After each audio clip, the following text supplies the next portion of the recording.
London. And he was saying Miguna is his own worst enemy. Because everybody tried to hammer some sense in him. Remember, he used to work for the former Prime Minister as an advisor. So if there's anybody who knows this guy, it's him. Okay. And we think this thing was being done to spite the former Prime Minister. I'll ask you this, Vice Chair. We only have 2 minutes to go. Very briefly, Nairobi County has numerous challenges, as we enumerated some of them earlier. But one of them is the workforce. There's quite a bloated workforce. A lot of the budget going to paying salaries, which you laud his leadership for. But some of that is from the former administration, as it was before the devolution as it came to being. And so, is a question about rethinking Nairobi out of place in your view, seeing as it's so critical to the country? 60% of GDP is Nairobi.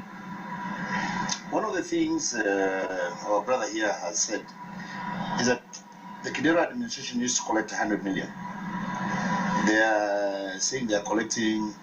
They were collecting around 200 million a month. And you guys are collecting at least 1 billion a month. You are collecting a billion. For the record, because can the Nairobians? No, it's just for the record. It's okay.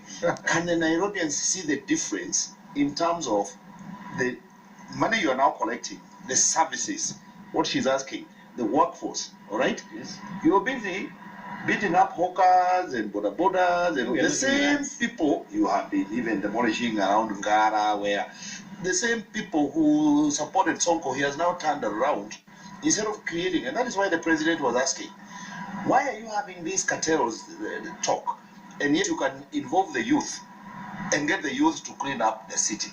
With that kind of money, you give us a street, you give us a Jogoo, you give us the estate.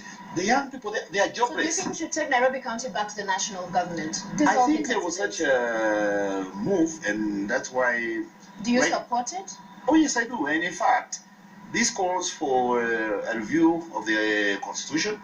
Although the party leader has said we don't want to be distracted, some of us actually think it's a high time that we relooked this Katiba so that places like Nairobi can be removed from what you call county governance. I know he said Nairobi is going nowhere, but the president also is very concerned about what is happening in Nairobi. So as we look at the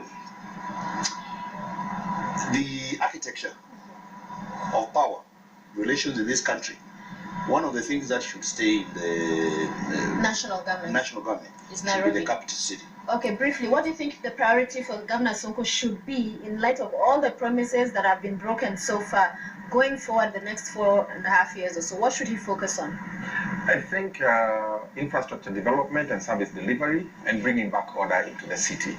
I'll tell you what. We did a strategic plan, 2015 to 2025, a 10-year strategic plan. In that plan, it is one of the documents that was handed over to Governor Sonko by outgoing Governor Kidero during the swearing-in.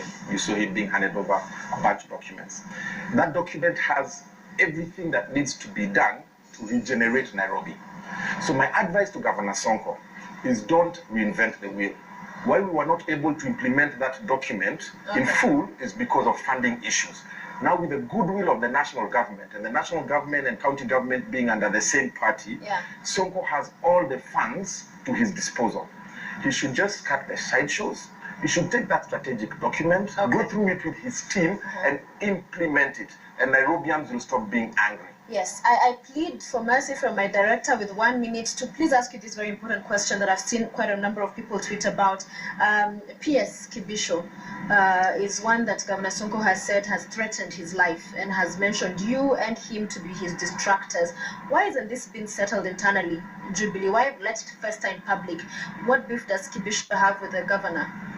I'm not aware that PS Kibisho has threatened Sonko. He just threw tantrums.